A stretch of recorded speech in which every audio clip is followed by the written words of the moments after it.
el Papa Francisco ha partido de este mundo, dejando tras de sí una huella imborrable que ha conmovido profundamente a fieles de todo el planeta. Al repasar su camino, recordamos que no comenzó en los pasillos solemnes del Vaticano, sino entre las sencillas calles de Buenos Aires. ¿Cómo llegó un muchacho de origen humilde a convertirse en una de las voces más tiernas y transformadoras de la Iglesia Católica? Mucho antes de que el mundo lo conociera como el Papa Francisco, Jorge Mario Bergoglio vivió una transformación silenciosa que marcaría su destino y abriría paso a un mensaje sobre Jesús tan poderoso que estremecería los corazones de millones. Su vida nunca giró en torno al poder ni a la fama, sino a una fuerza interior serena, una fe arraigada y un amor que no conocía fronteras ni barreras de credo.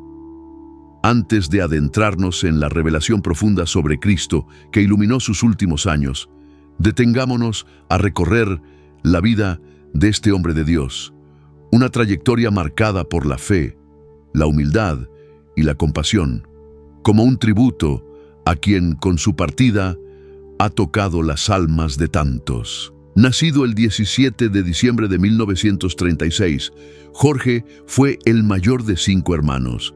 Creció en un hogar modesto en la capital argentina. Su padre, Mario, inmigrante italiano, trabajaba en el ferrocarril con el objetivo de ofrecer a su familia una vida digna y estable. Su madre, Regina, mujer devota y entregada, dedicaba su tiempo a inculcar en sus hijos los valores del respeto, la unidad familiar y una fe viva. El barrio donde Jorge pasó su infancia reunía a familias de distintos orígenes, creando un entorno rico en diversidad cultural.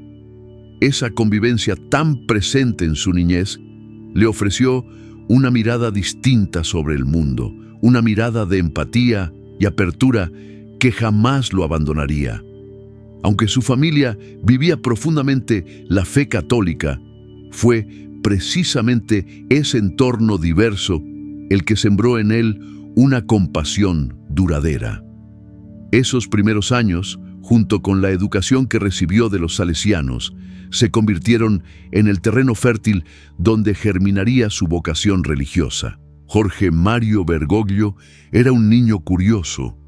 Observaba lo que le rodeaba con una profundidad poco común, y eso lo acercó de forma natural a las preguntas del espíritu.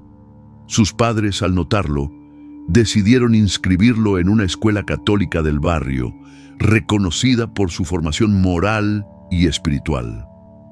Allí, Jorge destacaba, no solo por su capacidad intelectual, sino por el interés genuino que mostraba hacia los temas de fe. Las clases de catecismo despertaron en él el deseo de explorar la Sagrada Escritura más allá de las enseñanzas básicas, y pronto los sacerdotes y religiosas que lo guiaban notaron su vocación interior. Con el paso de los años, Jorge empezó a hacerse preguntas más profundas sobre la fe y el papel de la Iglesia en la sociedad. Esos interrogantes dieron lugar a conversaciones significativas con sus maestros, quienes se impresionaban por su deseo sincero de comprender cómo la fe podía transformar vidas. Al mismo tiempo, Jorge disfrutaba de los pequeños placeres cotidianos. Le encantaba jugar al fútbol con sus amigos, una actividad que lo mantenía conectado con la sencillez de la infancia, aunque su alma buscaba algo más elevado. Mientras muchos soñaban con ser deportistas o continuar con los negocios familiares, él sentía una atracción distinta, una voz suave que lo invitaba hacia una vocación espiritual.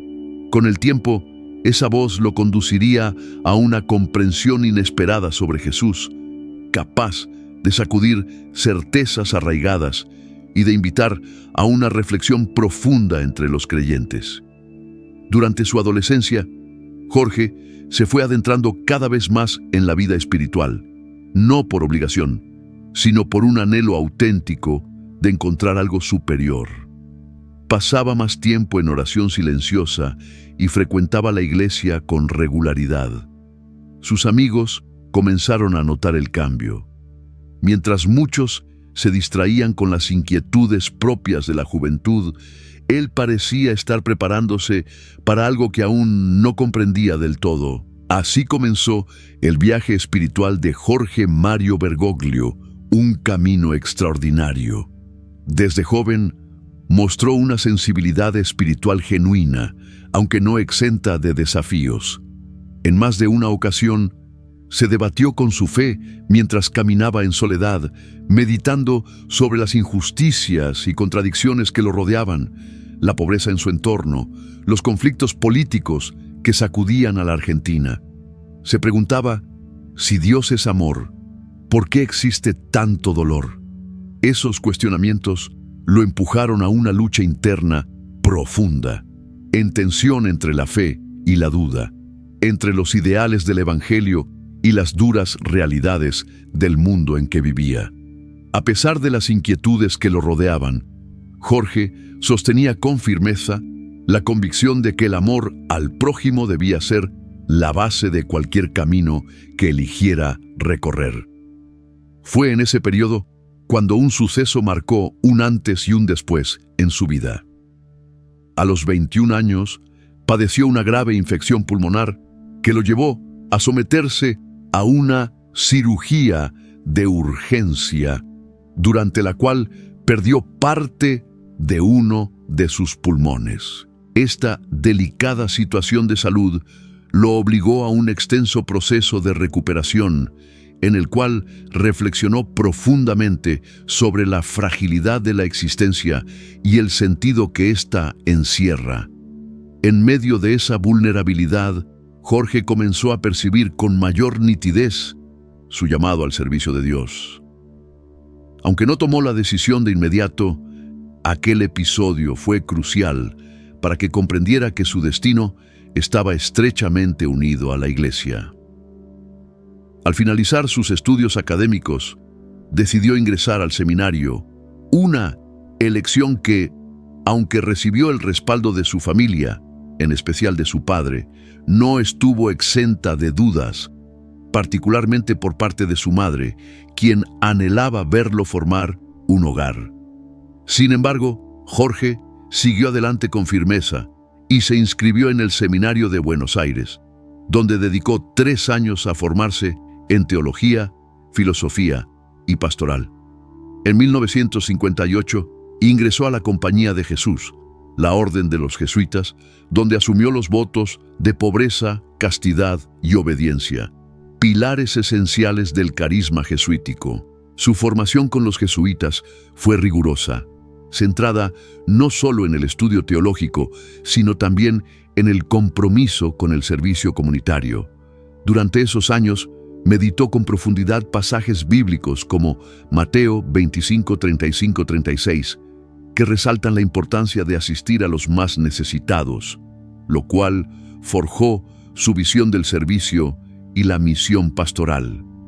En 1969 fue ordenado sacerdote, dando inicio a una nueva etapa de su vida dedicada tanto a la enseñanza como al acompañamiento espiritual, alentando siempre a sus estudiantes a razonar con profundidad y actuar con rectitud moral. Esta etapa coincidió con años convulsos en Argentina, marcados por una dictadura militar. A pesar de los peligros, Jorge se mantuvo fiel a sus principios, fortalecido por las enseñanzas bíblicas sobre la justicia y la misericordia. En 1973 fue nombrado superior provincial de los jesuitas en Argentina, cargo en el que evidenció una gran responsabilidad y capacidad de liderazgo. Finalmente, en 2001, su trayectoria alcanzó un nuevo hito cuando el Papa Juan Pablo II lo designó cardenal, ampliando su presencia e influencia dentro de la Iglesia. En 2013, su camino culminó con su elección como Papa, tomando el nombre de Francisco. Su elección rompió esquemas al convertirse en el primer Papa jesuita, y su pontificado se ha caracterizado por la humildad y la atención a los problemas sociales más urgentes. Desde los primeros días de su papado, Francisco destacó por su valentía al enfrentar los desafíos globales y por abordar con claridad temas sensibles, lo cual lo distinguió de muchos de sus antecesores. Su coraje y determinación evocan el espíritu de Santiago 1:27, que define la religión pura como aquella que cuida a los necesitados y se mantiene libre de la corrupción del mundo. Dominando el español, el italiano y el alemán, Francisco utilizó estos idiomas para comunicarse con una audiencia global, conectando con diversas comunidades y cumpliendo el llamado de Romanos 12:16 de vivir en armonía y humildad. El Papa Francisco ha hecho énfasis en combatir la desigualdad, cuidar de la creación y fomentar la compasión. También ha promovido reformas significativas dentro de la Iglesia, buscando mayor transparencia y responsabilidad en consonancia con el mensaje de Miqueas 6:8 sobre practicar la justicia, amar la misericordia y caminar humildemente con Dios. En sus viajes pastorales, ha compartido con personas de todos los contextos sociales, poniendo en práctica Mateo 28:19 y extendiendo el alcance de la Iglesia hacia quienes más lo necesitan. Uno de los aspectos más representativos de su pontificado es su humildad. Francisco optó por vivir en la Casa Santa Marta en lugar del tradicional Palacio Apostólico, evidenciando su compromiso con un estilo de vida sencillo. Su decisión de conducir un vehículo modesto y rechazar los lujos reafirma su deseo de vivir conforme a las enseñanzas de Lucas 12:15, que advierte sobre la avaricia. Esta elección simboliza su cercanía con los más vulnerables y su enfoque en la justicia social, tal como señala Proverbios 31:8-9, que exhorta a defender al pobre y al necesitado. Las acciones y enseñanzas de Francisco han impulsado cambios hacia una iglesia más abierta y comprometida con los valores del Evangelio. Su disposición a tratar temas complejos, como las relaciones entre personas del mismo sexo, ha generado un profundo debate en el seno de la Iglesia. Su perspectiva compasiva refleja el mensaje de Gálatas 3:28, que afirma que todos somos iguales en Cristo, sin importar nuestras diferencias. Uno de los aspectos más impactantes de su pontificado ha sido su forma de interpretar el infierno. En lugar de concebirlo únicamente como un lugar de castigo eterno, ha planteado que podría entenderse como una condición de alejamiento total de Dios, donde las almas que no se arrepienten simplemente dejan de existir. Esta interpretación, inspirada en la misericordia divina, armoniza con lo que expresa el Salmo 103:8, que habla de la ternura y el amor del Señor. También ha alzado su voz frente a los problemas sociales contemporáneos, como el desempleo juvenil o la soledad que aqueja a tantos ancianos, mostrando su sensibilidad hacia la justicia social. En cuanto al aborto, aunque mantiene firme su postura de que se trata de un pecado grave, ha insistido en la importancia del perdón y la compasión. En 2016, amplió la facultad de los sacerdotes para absolver este pecado, haciendo eco de Lucas 15:7, que proclama el gozo celestial por un solo pecador que se arrepiente. El Papa Francisco ha reafirmado que el cielo se regocija más por un corazón arrepentido que por 99 justos que no necesitan arrepentimiento.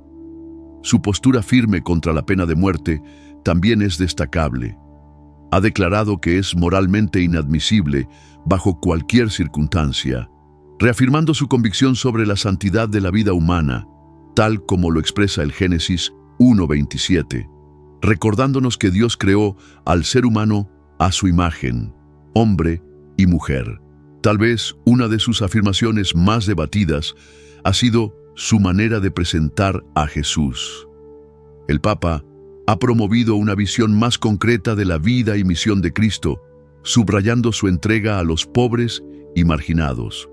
Los gestos de Jesús, sanando enfermos, consolando a los que sufren, son propuestos como ejemplo para los creyentes de hoy, en sintonía con Mateo 25:40. En verdad os digo que todo lo que hicisteis por uno de estos hermanos míos más pequeños, por mí lo hicisteis. En suma, las enseñanzas del Papa Francisco no solo han desafiado ciertas normas tradicionales, sino que también han llamado a la Iglesia a volver al corazón de su misión: amar, servir y llevar esperanza a un mundo que tanto la necesita. Al meditar en estas verdades, resuena en nosotros lo que dice 1 Juan 4:16. Dios es amor. El que permanece en el amor, permanece en Dios y Dios en él. Si estas palabras han tocado tu corazón, te invitamos a darle me gusta a este video y suscribirte a nuestro canal para que sigamos recorriendo juntos este camino. Tu apoyo mediante un Super Thanks también nos ayuda a continuar creando contenido como este. Muchas gracias. Uno de los misterios más antiguos de la Iglesia sigue sin resolverse. Sin embargo, en 2024, parece estar más cerca que nunca de salir a la luz. San Malaquías dejó una profecía sobre el fin de una era papal, un momento que podría estremecer los cimientos de la Iglesia. Esta visión antigua parece estar a punto de cumplirse. Las palabras y acciones del Papa actual hacen pensar que un desenlace se aproxima. Acompáñanos en este video mientras exploramos los significados ocultos tras la profecía de San Malaquías y cómo podría cambiar el rumbo de la historia. San Malaquías, obispo irlandés del siglo XII, sostenía que la autoridad papal se fundaba en la primacía de Pedro entre los apóstoles y en el mandato que Cristo le confió al establecer la Iglesia.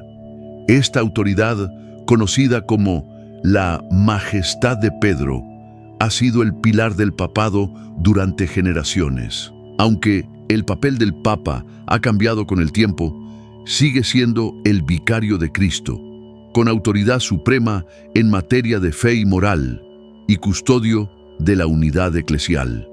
Por eso, el Papa conserva un lugar central en la vida de la Iglesia. No obstante, la profecía de San Malaquías señala un posible fin de esta etapa. Nacido en 1094 y fallecido en 1148, San Malaquías fue conocido por su don de sanar y por numerosos prodigios, pero su legado más recordado son sus visiones. La Iglesia Católica ha reconocido la autenticidad de sus profecías. En 1190, el Papa Clemente III lo canonizó. Durante una peregrinación a Roma, en 1139, Malaquías tuvo una visión que incluía una lista de 112 papas que reinarían hasta el fin de los tiempos. La visión también contenía breves frases en latín para identificar a cada pontífice.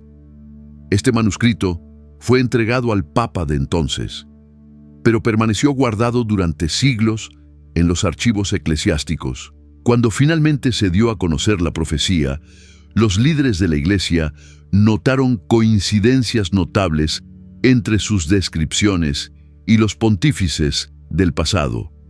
Según esta antigua predicción, habría únicamente 112 papas desde el momento en que fue escrita.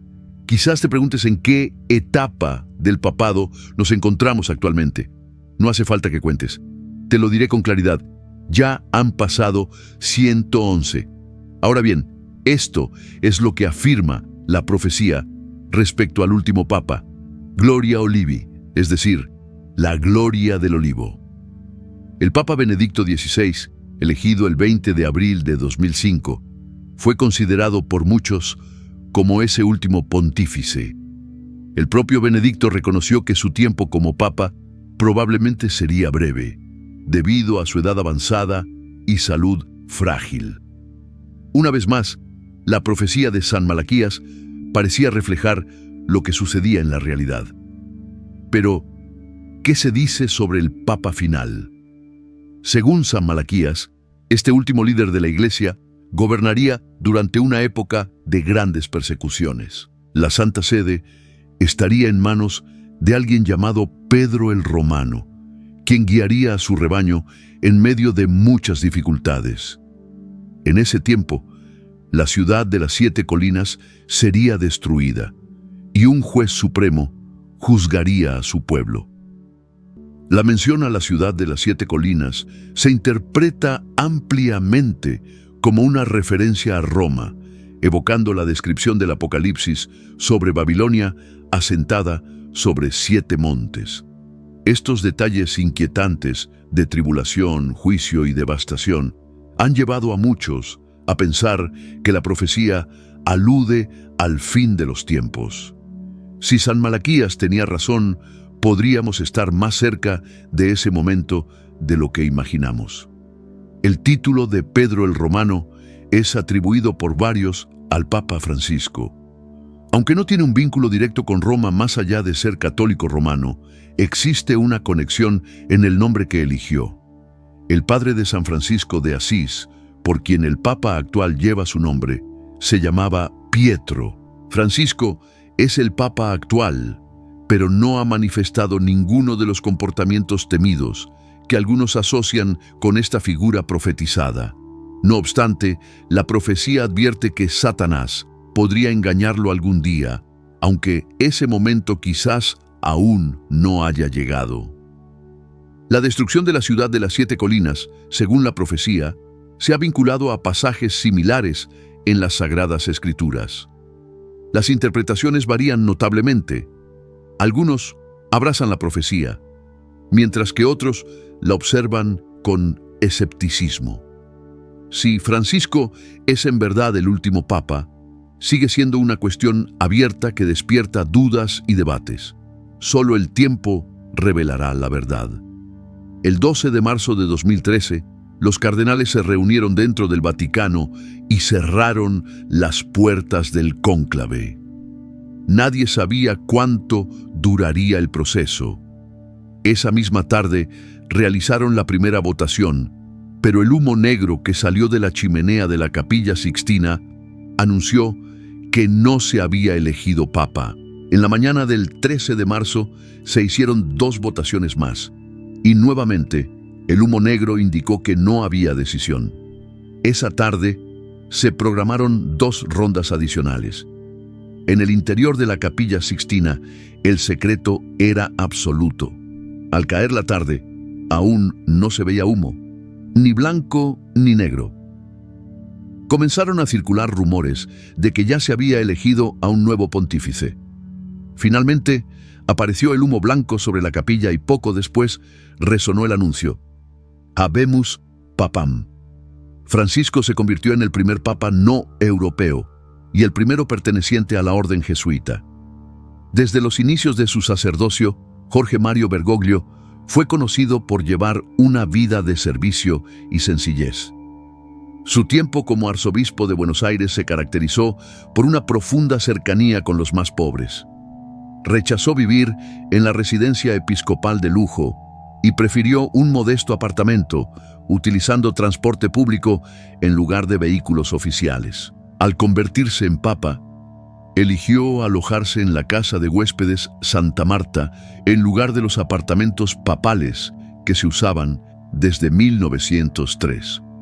Desde el primer momento quedó claro que este papa seguiría un camino distinto. A lo largo de más de 40 años como jesuita, Francisco ha permanecido fiel a la misión central de la Compañía de Jesús: promover la justicia y defender a los marginados. Entre 1973 y 1979, cuando fue superior jesuita en Argentina, tuvo varios desacuerdos con el Vaticano, sobre todo por su valiente defensa de los pobres. Con una humildad exterior y una firmeza interior, ha defendido los ideales jesuitas, especialmente en la enseñanza de la doctrina católica y en su compromiso con los más vulnerables. Algunos han señalado que, aunque Francisco mantiene una postura teológicamente conservadora, no titubea cuando se trata de asuntos de justicia. Aún así, ciertas profecías siguen causando inquietud. Algunas sugieren que el último papa podría estar vinculado con figuras oscuras, incluso con el mismo anticristo, como se menciona en el capítulo 13 del Apocalipsis y en las advertencias de San Malaquías. Va en aumento la preocupación de que el papa final pueda ser un falso profeta al servicio del anticristo, conduciendo a las naciones por caminos errados. El apóstol Pablo habló de líderes religiosos que se apartarían de la verdad, difundiendo enseñanzas engañosas con el propósito de atraer seguidores. También advirtió sobre una figura religiosa poderosa que realizaría señales y prodigios, desviando a muchos de lo verdadero. Se cree que este líder falso estaría estrechamente alineado con un personaje político influyente que surgiría para dominar una versión renovada del Imperio Romano en Europa. Las Escrituras señalan que en los tiempos finales, la ciudad asentada sobre 7 colinas, identificada comúnmente como el Vaticano en Roma, enfrentaría su destrucción. El estudio de las profecías de San Malaquías revela una sorprendente coincidencia con las visiones bíblicas sobre los últimos días. Así como el Apocalipsis, San Malaquías señaló a Roma y al Vaticano como escenarios centrales en los acontecimientos finales de la historia. El legado de los mártires cristianos y la crueldad del antiguo Imperio Romano, unidos a las predicciones de Malaquías, resaltan la continua relevancia de Roma dentro de estos relatos proféticos. Estos temas invitan a una vigilancia constante, pues es posible que los escritos de Malaquías contengan una parte de verdad. Si son auténticos o no, aún está por verse, y solo el tiempo revelará su exactitud. No debemos olvidar que todavía es demasiado pronto para comprender por completo el papel que Francisco podría desempeñar en los acontecimientos del fin de los tiempos. Cuando el cardenal Joseph Ratzinger fue elegido como Benedicto XVI en abril de 2005, muchos pensaron con rapidez que sería el último pontífice antes del regreso de Cristo. Se equivocaron. Recordemos que Juan Pablo I solo ejerció su papado durante 33 días en 1978, el mismo año en que la Iglesia tuvo 3 papas. El pontificado de Francisco podría ser breve, preparando el camino para un sucesor aún más impactante, o podría extenderse como un capítulo dramático por derecho propio. Lo que sí podemos afirmar, a la luz de la historia y las Escrituras, es que la afirmación de Francisco de ser el sucesor de Pedro y portador viviente de la autoridad de Cristo se basa más en la tradición que en una base bíblica sólida. Los cristianos deben permanecer atentos y no dejarse engañar por afirmaciones falsas, especialmente en esta etapa final en la que el engaño espiritual se intensifica. ¿Y si Francisco fuera el último papa? Tradicionalmente, los papas sirven hasta su fallecimiento, esperando el momento que Dios disponga. La renuncia de Benedicto XVI en 2013 sorprendió al mundo y dejó huellas profundas. Durante el consistorio, ante el colegio cardenalicio, Benedicto explicó que, tras una reflexión en oración, comprendió que su edad avanzada no le permitía cumplir eficazmente con las responsabilidades del ministerio petrino. Por eso, renunció libremente a su cargo como obispo de Roma y sucesor de Pedro. Hoy, con 87 años, el Papa Francisco sigue desempeñando su labor con firmeza. Aunque su salud lo obliga a usar silla de ruedas, mantiene un ritmo de viajes exigente y no muestra señales de detenerse. Las conjeturas sobre una posible transición se han intensificado, especialmente después de que se anunciara su visita a la ciudad italiana de L'Aquila. Allí se encuentra la basílica que custodia la tumba sagrada de San Celestino V. un monje benedictino que renunció al papado y volvió a su vida de ermitaño. Benedicto XVI visitó esa tumba en 2009, años antes de su propia dimisión.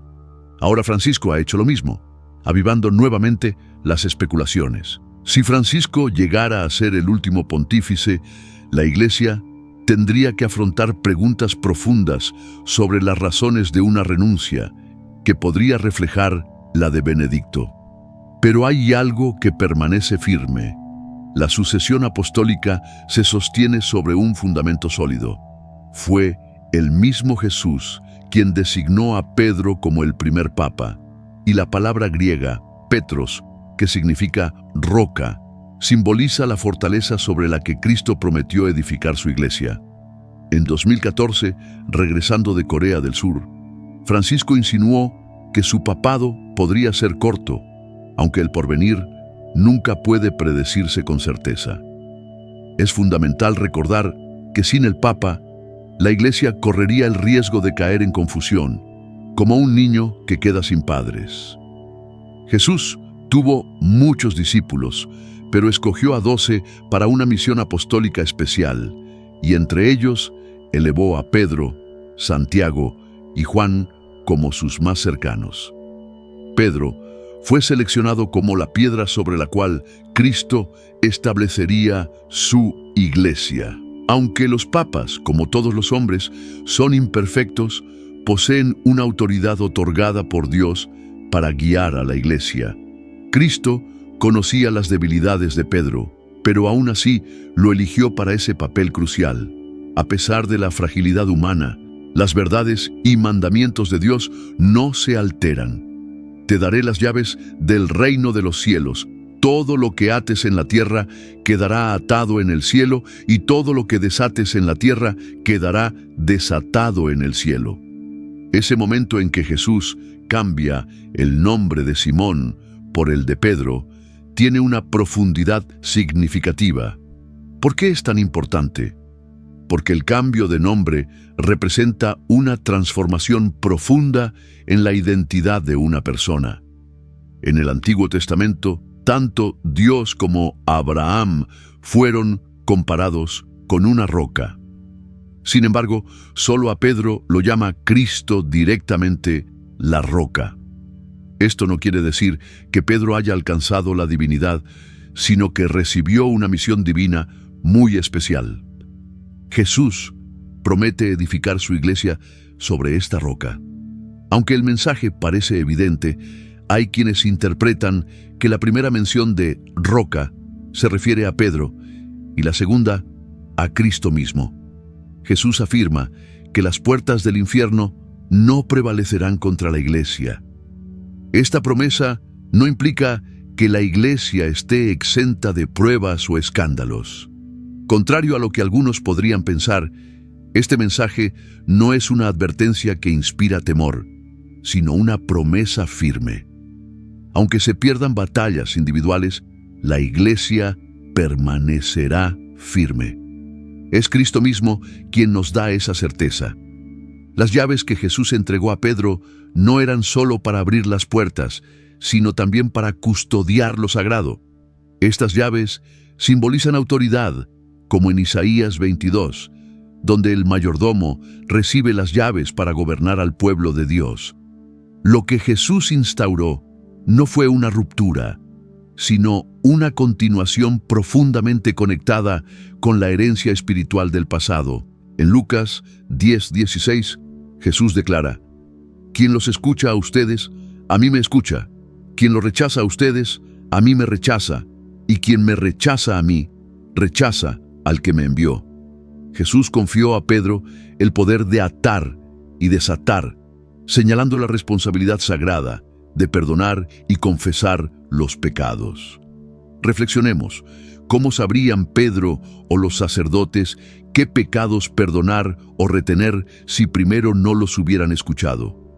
Jesús dejó claro que esta autoridad terrenal tenía resonancia celestial.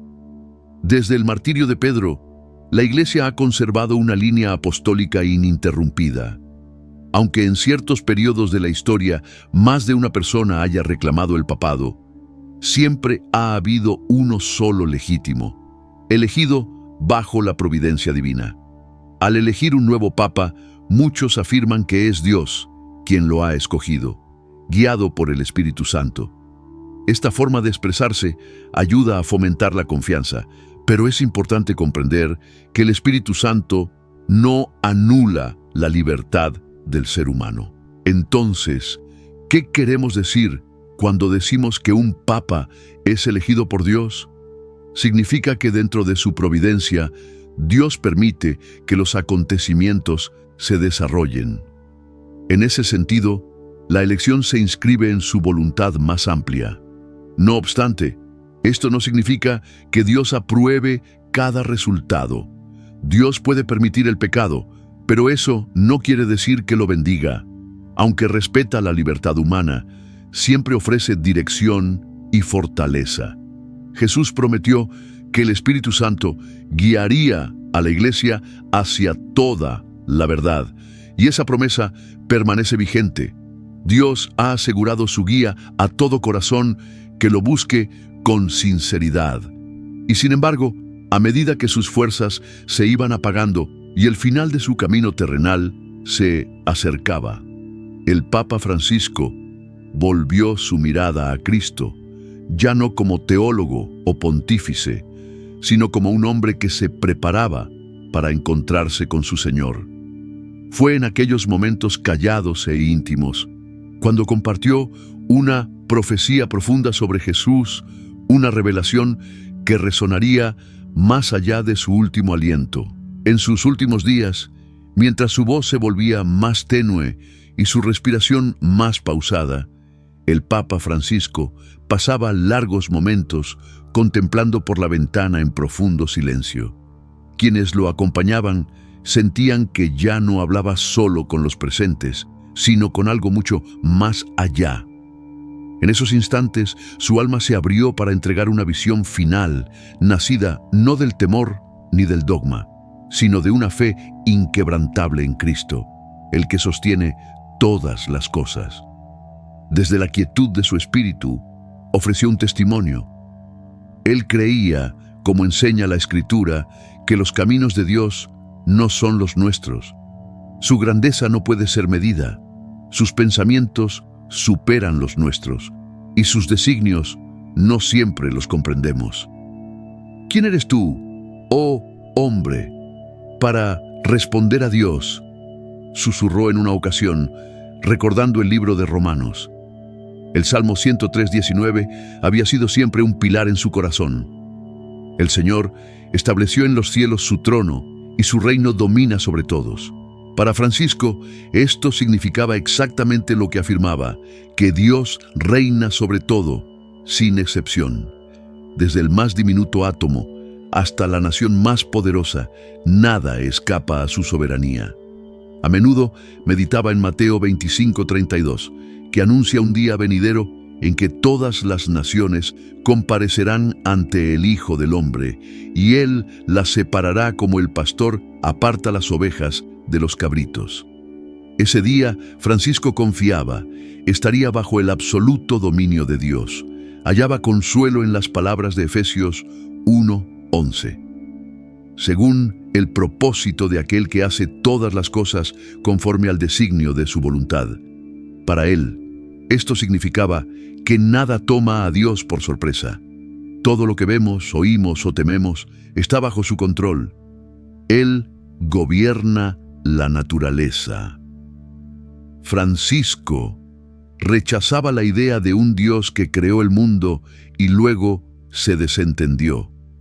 Por el contrario, creía firmemente que Dios sigue interviniendo activamente en nuestras vidas. La constancia que observamos en la naturaleza, la caída de los objetos, la velocidad de la luz, no eran, para él, meras leyes fortuitas, sino el reflejo de los hábitos de la mano de Dios. Cuando ocurría algo fuera de lo común, muchos lo llamaban milagro, pero para Francisco era simplemente Dios actuando de otra manera. El Salmo 147, 15-18 siempre le había ofrecido consuelo.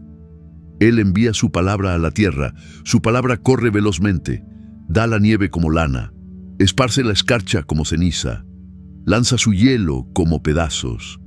¿Quién puede resistir su frío? Envía su palabra y los derrite, hace soplar su viento y corren las aguas. En estos versos, Francisco veía con claridad la intimidad del poder divino sobre la creación, la escarcha, el granizo, el viento. Todo, según su fe, respondía a la voluntad del Creador. En una ocasión, dijo que caminar por el mundo era como pasearse por un lienzo viviente de la obra continua de Dios. También afirmaba que toda criatura viviente estaba bajo el cuidado del Altísimo. Ya fueran aves que surcan el cielo, bestias que se arrastran o peces que habitan las profundidades, ninguna escapaba a su mirada. Solía meditar sobre la historia de Jonás, aquel hombre que huyó de Dios, hasta que una tormenta, un gran pez y la intervención divina lo llevaron a volver. Para Francisco, ese relato era una prueba más. Incluso las profundidades del mar obedecen la voz de Dios. Se sentía especialmente tocado por las palabras de Jesús en Mateo 10:29. ¿No se venden 2 pajarillos por 1 cuarto? Con todo, ni uno de ellos caerá a tierra sin que lo permita vuestro Padre. Hasta el vuelo de un gorrión, un instante que muchos considerarían irrelevante, estaba dentro del plan divino.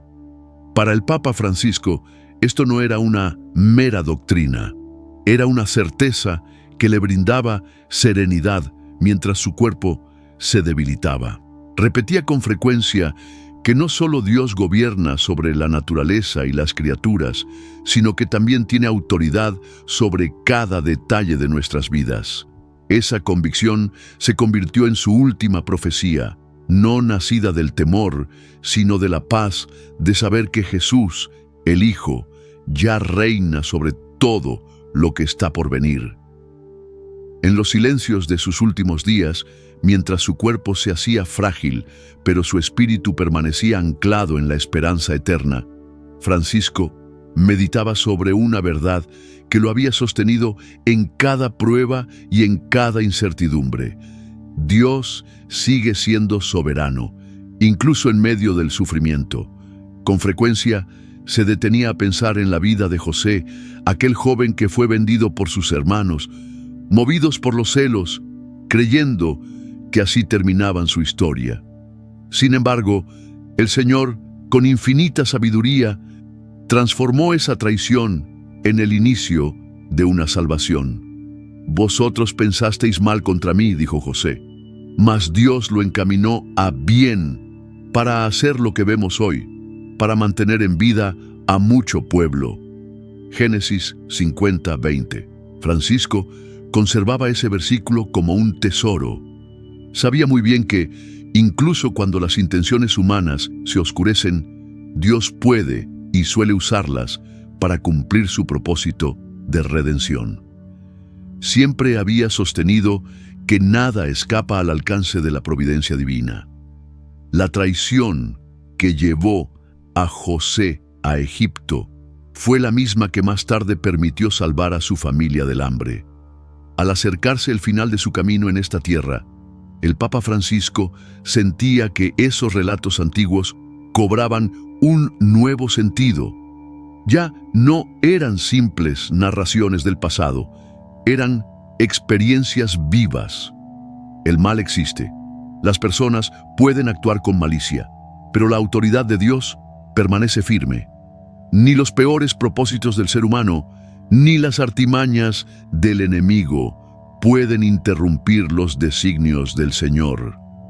Dios tiene un plan para tu vida, solía decir, incluso cuando quienes están más cerca de ti parecen estar en tu contra.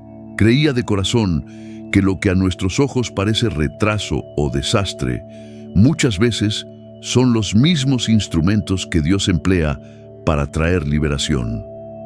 Francisco había pasado toda una vida observando cómo Dios actuaba en lo oculto, silenciosamente, a menudo detrás del telón del sufrimiento. Había aprendido por experiencia que el dolor podía ser fuente de redención. Aquella tormenta que uno teme que lo hunda, decía él, podría ser la misma que lo lleve al destino que Dios preparó. Nosotros solo vemos lo inmediato, decía en más de una ocasión, pero Dios contempla el conjunto entero, 5, 10, incluso 20 años por delante. En el sufrimiento no veía caos, sino diseño. Cuando la luz de su vida terrenal se fue apagando, Francisco habló de Romanos 8:28 con una claridad renovada. Y sabemos que a los que aman a Dios, todas las cosas les ayudan a bien, esto es, a los que conforme a su propósito son llamados. Para él no era solo una cita bíblica, sino una confesión íntima. Dios no miente, sus promesas no fallan, nunca es tomado por sorpresa. Veía las pruebas de su pontificado, los dolores del mundo y hasta las dudas de los creyentes, no como signos de abandono, sino como llamados a confiar aún más profundamente. Sí, puede que la tormenta arrecie, puede que llegue el diagnóstico, puede que la pérdida nos atraviese el alma, pero nada de eso, según creía Francisco, tiene el poder de anular la promesa de Dios. En los momentos de duda, cuando el temor susurraba que el futuro era demasiado incierto, él recordaba a Job. Incluso Satanás, decía, no podía actuar sin el permiso de Dios. Cada prueba, cada tristeza, pasaba primero por las manos del Altísimo. No se desanimen, dijo una vez a un grupo de seminaristas jóvenes. Aunque el camino parezca borroso y los cielos se mantengan en silencio, Dios sigue obrando. En sus últimos días, con la voz ya debilitada pero aún firme, exhortaba a quienes lo rodeaban. La fe no se sostiene por lo que ves, sino por lo que sabes que es verdad en la palabra de Dios. Sabía que muchos vivían desanimados, por heridas del alma, por una salud quebrantada, por trabajos perdidos, pero les recordaba: Dios no es hombre para que mienta. Números 23:19. Aun cuando no logremos ver salida, aun cuando las tormentas parezcan cerrarnos el paso, Dios está conduciendo nuestros pasos. Lo que fue planeado para tu mal, murmuró Francisco con firmeza, Dios lo transformará en bendición. Mantuvo esa convicción hasta el final. Dios sigue reinando. Dios sigue librando batallas por nosotros. Dios sigue cumpliendo sus promesas. Y ahora que su propia travesía ha llegado a su fin, su testimonio final permanece, nacido no del consuelo sino del crisol de la fe. Dios es fiel, incluso en medio de la tormenta. Francisco meditaba con frecuencia en las palabras: Yo soy el Alfa y la Omega, dice el Señor, el que es, el que era y el que ha de venir, el Todopoderoso. Dios es, sin duda, el Todopoderoso. Y en sus reflexiones finales, reconocía que ninguna mente humana puede comprender plenamente lo que significa llamar a Dios Todopoderoso. La creación misma apenas ofrece un destello. Si Dios pudiera encerrarse dentro de los límites de nuestra razón, entonces no sería Dios. Lo infinito no cabe en lo finito. Como está escrito en Isaías 66:1, el cielo es mi trono y la tierra estrado de mis pies. Si ni los cielos pueden contenerlo, ¿cómo podríamos pensar que nuestros pensamientos sí? Nadie puede definirlo por completo, pero la Escritura nos permite vislumbrarlo. Dios es espíritu, que reina con poder y gloria por encima de toda creación. Los santos, los 24 ancianos y los ángeles se postran ante él con profundo respeto. Dios existía antes de que el mundo comenzara. En Génesis 1:2 se nos dice que el Espíritu de Dios se movía sobre las aguas cuando la tierra aún estaba desordenada y vacía. Desde el principio, Dios era y lo será por siempre. En sus últimas meditaciones, Francisco compartió 5 enseñanzas que habían sostenido su fe a lo largo del tiempo. 1. Dios es espíritu. Tal como lo afirma Juan 4, Dios es espíritu y quienes lo adoran deben adorarlo en espíritu y en verdad. Para Francisco, vivir en la presencia de Dios requería una conexión íntima con su espíritu. Nadie puede presentarse ante un Dios santo sin estar interiormente sintonizado con Él. La relación entre el ser humano y el Creador es profundamente espiritual y nuestros espíritus necesitan renacer. La verdadera adoración no se limita a cánticos solemnes o ceremonias externas, sino que consiste en una entrega total del ser. Las ofrendas, el gozo, los aplausos e incluso la danza pueden ser formas de adoración, pero la más auténtica es ofrecer la vida entera a Dios. No se puede esperar fruto espiritual viviendo según los deseos de la carne. Solo quienes caminan guiados por el Espíritu pueden obrar con poder espiritual. 2. Dios es amor. Como nos recuerda Juan 3:16, porque de tal manera amó Dios al mundo que ha dado a su Hijo unigénito. El amor, en el lenguaje divino, se manifiesta en el sacrificio. No envió a su Hijo porque lo mereciéramos, sino porque lo necesitábamos. Dios conocía cada rincón de nuestra existencia, nuestros pensamientos, temores y anhelos desde antes de nuestro nacimiento. Conocía también nuestra rebeldía y aún así decidió enviar a Jesús, sabiendo el sufrimiento que eso implicaría. ¿Por qué? Para que tuviéramos vida eterna junto a Él. Francisco solía decir, cuando la humanidad se ahogaba y clamaba por ayuda, si lo que más necesitábamos era conocimiento, Dios habría enviado un maestro. Si nuestra necesidad fuera tecnológica, habría enviado un científico. Si el problema fuera la pobreza, habría enviado un economista. Pero como lo que más necesitábamos era el perdón, envió a un Salvador. 3. Dios te conoce, sabe dónde estás y por dónde caminas. Conoce tus momentos de quiebre, tus penas, tus extravíos, y aunque huyas de Él, no se aleja. Sufre por tus pecados, pero sigue amándote. Sus mandamientos están dados para tu bien, pero tú los rechazas y luego lo culpas cuando todo se derrumba. Si tan solo escucháramos su voz, ¿cuántas lágrimas se podrían evitar? ¿Cuánto dolor no habría ocurrido? Dios no busca castigarte, sino salvarte. No tiende trampas, sino que ofrece una salida. Es quien entregó a su Hijo para rescatarte. Cuando otros te abandonan, Él permanece. Cuando te engañan, Él es la verdad. Cuando estás herido, Él es tu sanador. Eres más valioso para Él de lo que jamás podrás imaginar. Y 4. Dios está más allá de toda descripción. Francisco solía recordar que ningún ser humano puede abarcar la totalidad de Dios con palabras. Como dice 1 Reyes 8:27, ni los cielos más altos pueden contenerte, mucho menos este templo que he construido. Su grandeza es inconmensurable y, por eso, más allá de palabras, nuestra respuesta debe ser una entrega reverente. 5. Dios ve y habla. La Biblia emplea imágenes humanas, sus manos, su boca, sus ojos, no para limitarlo, sino para ayudarnos a sentir su cercanía. Sus manos sostienen todo. Su boca proclama la verdad.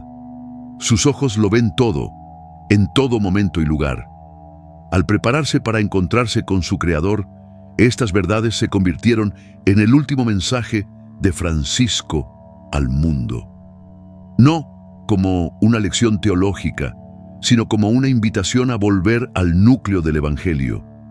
Adorar en espíritu y en verdad, amar con entrega y confiar en la mano invisible de un Dios que ve, que ama y que salva.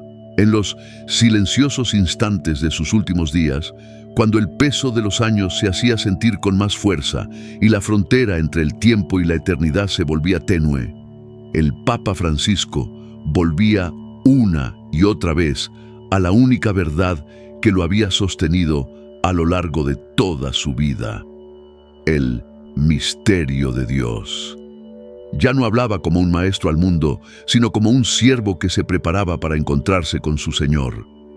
Desde ese umbral sagrado, ofreció su última meditación, una visión solemne del Señor que ardía en su interior como la llama final de una vela en medio de la noche. Solía repetir en voz baja: «Ningún hombre ha visto a Dios», y con una dulzura serena añadía: «Nadie puede mirar a Dios y seguir con vida». Nuestra frágil humanidad no fue hecha para soportar la plenitud de su gloria, y sin embargo, Dios está presente en todas partes. «No lleno yo el cielo y la tierra», dice el Señor en Jeremías 23:24.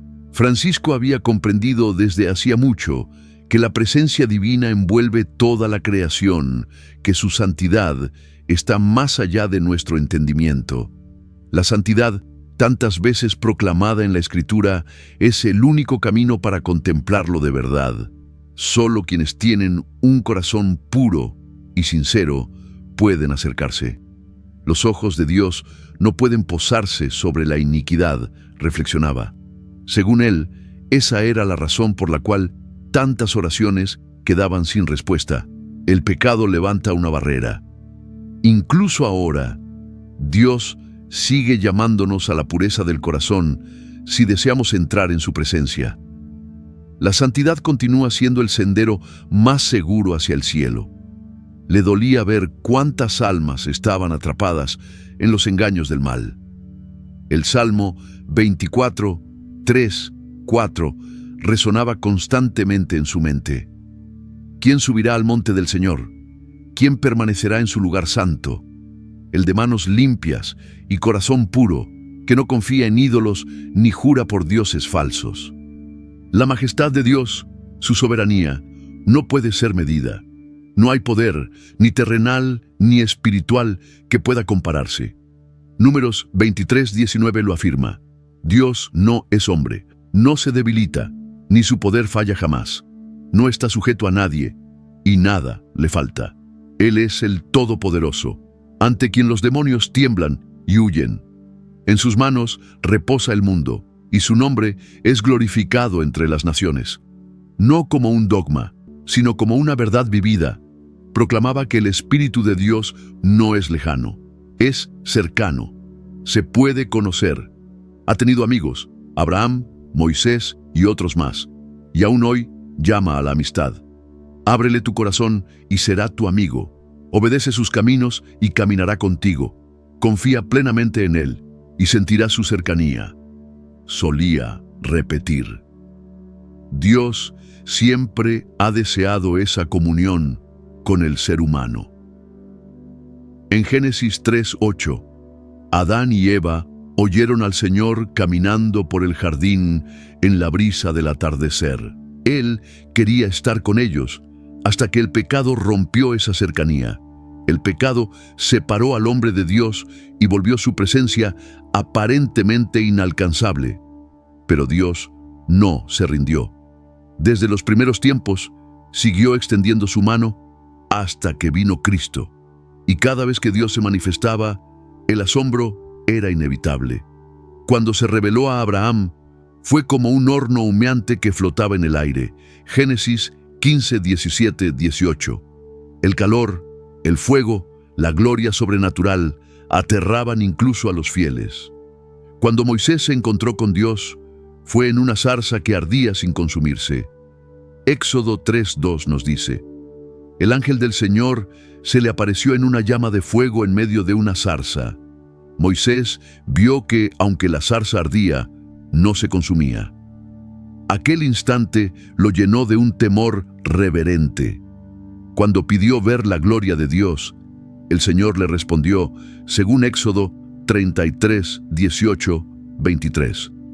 No puedes ver mi rostro, porque nadie puede verme y vivir. Entonces Dios lo escondió en una grieta de la roca y lo cubrió con su mano mientras pasaba. Solo después pudo Moisés ver su espalda, no su rostro. Esa es la fuerza y el misterio del Altísimo. Lo que nos revela Éxodo 33:20, decía Francisco con profundo respeto. Se confirma en Isaías 55:8, 9. Mis pensamientos no son vuestros pensamientos, ni vuestros caminos son mis caminos, dice el Señor. Como son más altos los cielos que la tierra, así son mis caminos más altos que vuestros caminos, y mis pensamientos más altos que vuestros pensamientos. Dios está más allá de toda imaginación, y hasta la más mínima visión de su gloria lo transforma todo. Cuando Moisés descendió del Sinaí, después de ver solo la espalda de Dios, su rostro resplandecía con tanta intensidad que los demás no podían mirarlo. Tuvo que cubrirse con un velo porque la luz era deslumbrante. Ni Abraham ni Moisés fueron los únicos en temblar ante la presencia divina. Job también lo experimentó. En Job 38:1, el Señor le habla desde un torbellino. ¿Alguna vez has estado en medio de un tornado?, preguntaba Francisco. Imagina esa fuerza, no de la naturaleza, sino del cielo mismo, descendiendo sobre ti. Era más que asombro, era un santo temor. Ese era el Dios al que ahora se acercaba Francisco, ya no como papa, sino como un hombre, frágil, imperfecto, pero fiel.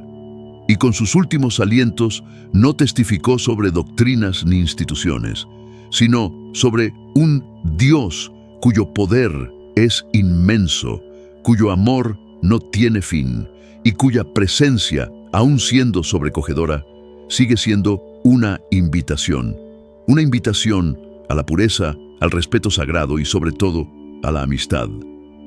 En los momentos de recogimiento, meditaba sobre lo que había sido proclamado hace siglos en 2 Crónicas 5, 13, 14. Cuando la presencia del Señor llenó el templo con tal intensidad que los sacerdotes no pudieron permanecer de pie ni continuar su ministerio. En su corazón, Francis creía firmemente que en esta condición humana actual no somos capaces de contemplar la plenitud de la gloria divina y seguir con vida. Por eso, hablaba con frecuencia de la promesa de que, llegado el día, nuestros cuerpos serían transformados, revestidos de gloria, para poder contemplar al Señor y vivir. Estos cuerpos terrenales, frágiles y marcados por el pecado, no tienen lugar en el cielo, pero en Cristo hay un cuerpo nuevo reservado para cada creyente. Era esta visión la que le daba consuelo en medio del sufrimiento, un cuerpo que ya no conocería la corrupción ni el desgaste, un cuerpo hecho inmortal. Se aferraba a la promesa contenida en Filipenses 3:21, donde se afirma que Cristo transformará nuestro cuerpo miserable para que sea como su cuerpo glorioso.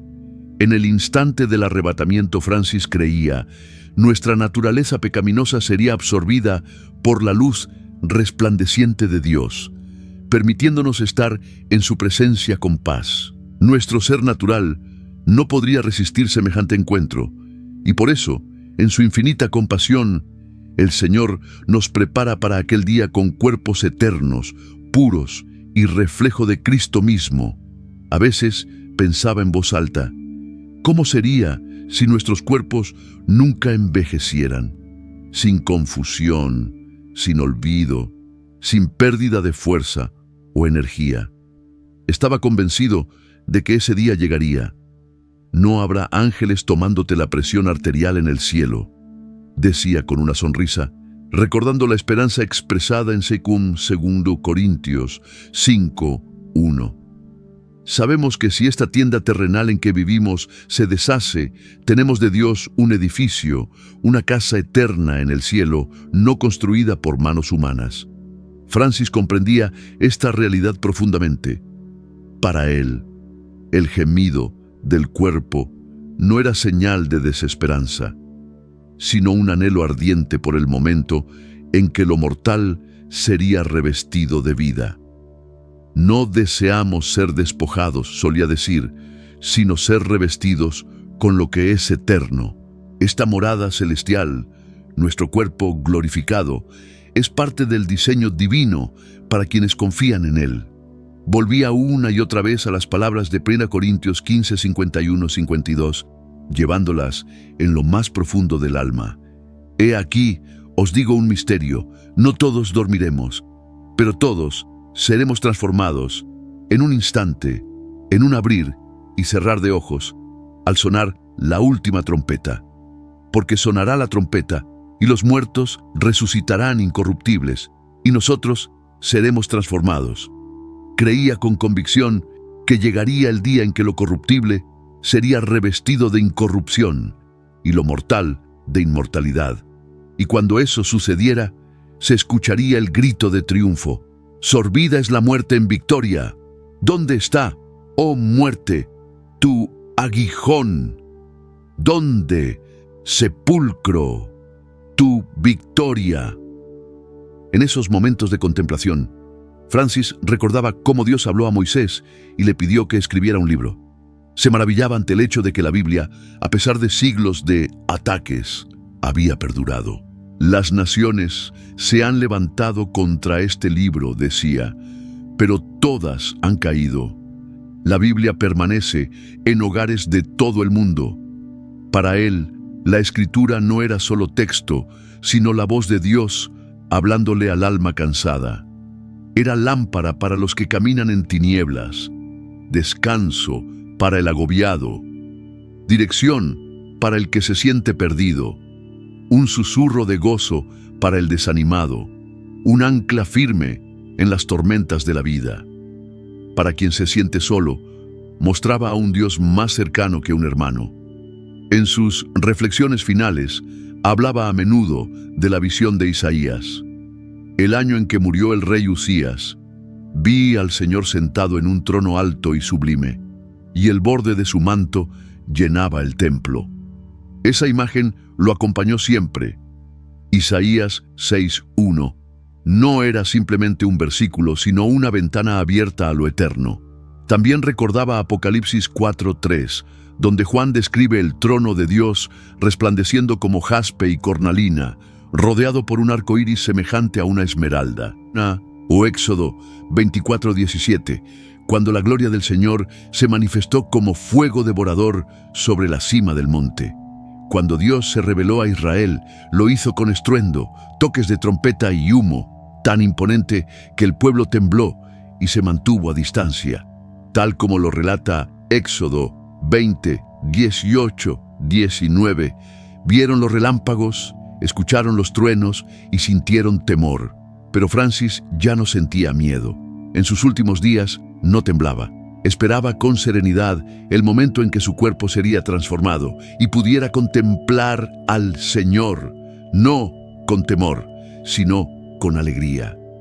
Creía con serena certeza que la gloria que le aguardaba era inmensamente mayor que todo sufrimiento vivido. En Éxodo dijeron a Moisés: «Habla tú con nosotros y escucharemos, pero que no hable Dios con nosotros, no sea que muramos».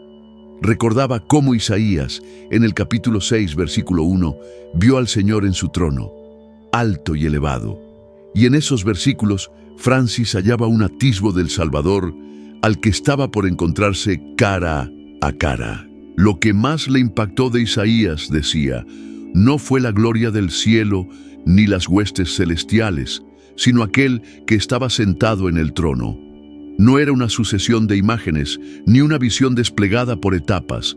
Todo fue revelado en un solo instante, y en ese instante, el trono mismo pasó a segundo plano, eclipsado por la presencia resplandeciente del Señor.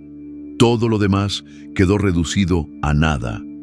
Ese trono, decía con voz frágil, pero firme, no es un asiento cualquiera, es el centro mismo del universo. Y aquel que se sienta allí gobierna cada rincón de la creación. Hablaba con lentitud, con intención, como si cada palabra fuera pesada ante la eternidad. Solo un verdadero soberano puede ocupar ese lugar. Solo Él, que posee toda autoridad, todo poder, todo dominio. Para Francis, el trono que Isaías contempló no era una metáfora, era el núcleo de todo lo que existe. Creía que cada fuerza en el cosmos gira en torno a ese trono, y ni siquiera los ángeles se comparan con la majestad del que allí reside. Estaba alto y sublime, susurró más de una vez. Podríamos estudiar su grandeza por 10.000 años y apenas habríamos comenzado. Luego recitaba 1 Crónicas 29:11 con la voz temblorosa. Tuya es, oh Señor, la grandeza, el poder, la gloria, la victoria y la majestad.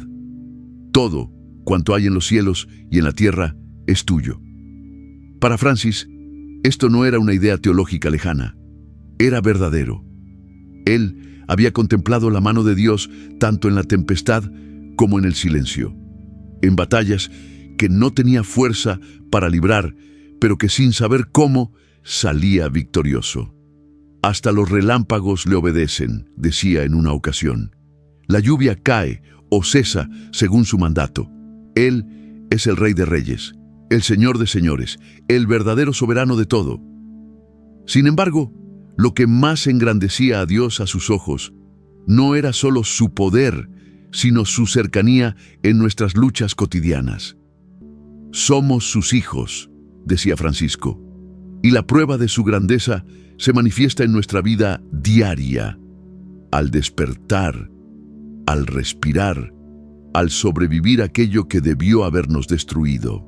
Hablaba de desafíos superados y de victorias imposibles de explicar con palabras humanas. Deberías haber muerto en ese accidente, le dijo una vez a un visitante, pero la grandeza de Dios te sostuvo. Luego se quedaba en silencio, con los ojos cerrados, y esbozaba una sonrisa serena. Sigues de pie porque solo Dios es verdaderamente grande. A medida que su voz se debilitaba, recurría con mayor frecuencia a las Escrituras, citando Romanos 14:11. Porque escrito está, vivo yo, dice el Señor, que ante mí se doblará toda rodilla y toda lengua confesará a Dios. Hablaba de los ángeles en el cielo postrándose ante Dios, no una sola vez, sino repetidamente, porque cada vez que alzaban la vista veían algo nuevo, algo maravilloso. Claman, Santo, una y otra vez, susurraba, porque su grandeza nunca se agota. Hacia el final, Francisco se preguntaba en voz alta si realmente los que estamos en la tierra comprendemos lo que los ángeles ya conocen. ¿Ves cuán grande es Él?, preguntó un día, con la mirada perdida en los rostros que lo rodeaban. Aprende de los ángeles, que tu corazón se doblegue ya, no más tarde, porque solo Dios es grande. Para Él, la grandeza divina no radicaba únicamente en la creación o en su autoridad, sino en su proximidad, a nuestra alegría, a nuestras penas, a los rincones ocultos de nuestra existencia. Él está ahí, dijo el Papa en voz baja, aunque no podamos verlo, no se marcha, ni siquiera al final. Y así, Francisco entregó su alma a aquel a quien siempre había servido, no con temor, sino con una reverencia apacible, sabiendo que pronto contemplaría ese trono, y a quien está sentado en él, con sus propios ojos. Con el pasar de los años, Francisco había llegado a comprender con más claridad que nunca que en medio de nuestras luchas cotidianas y triunfos pasajeros, solemos olvidar la presencia constante y el poder de Dios. Sin embargo, como solía repetir citando Romanos 8:28, sabemos que a los que aman a Dios, todas las cosas les ayudan a bien. Nunca pretendió entender a la perfección los designios divinos, pero creía con firmeza inquebrantable que el Señor sigue siendo soberano incluso en medio del caos y que su amor jamás vacila. La grandeza de Dios, afirmaba Francisco, no se encuentra solo en la majestuosidad de los cielos ni en los milagros del pasado, sino en su capacidad para redimir el sufrimiento, dar sentido al dolor y transformar la tristeza en esperanza. Este Dios generoso, insistía él, extiende una invitación personal a todos, a conocerle, caminar junto a Él y permitir que su Hijo Jesús transforme nuestras vidas. Aceptar esa invitación es comenzar un camino que, aunque no libre de pruebas, está colmado de gracia y cimentado en la verdad. Francisco sabía que la fe pasaría por el fuego, las dudas surgirían y habría temporadas de prueba, pero la promesa permanecía: Dios está con nosotros, siempre. No se aleja, no olvida. Esa verdad, repetida muchas veces durante sus últimos días, le dio fuerza cuando su cuerpo ya no podía más. Había sido testigo de la mano de Dios obrando en los detalles más pequeños, moldeando vidas, tocando corazones y revelando su propósito en lo común y en lo quebrado. Para él, la grandeza de Dios se manifestaba no solo en las galaxias o en los relatos bíblicos, sino en el amor inquebrantable hacia cada alma, en la gracia que nos sostiene y en la certeza silenciosa de que nunca estamos solos. En esa verdad, Francisco halló su paz más profunda. El Creador del universo mostraba un cuidado personal por cada uno de nosotros.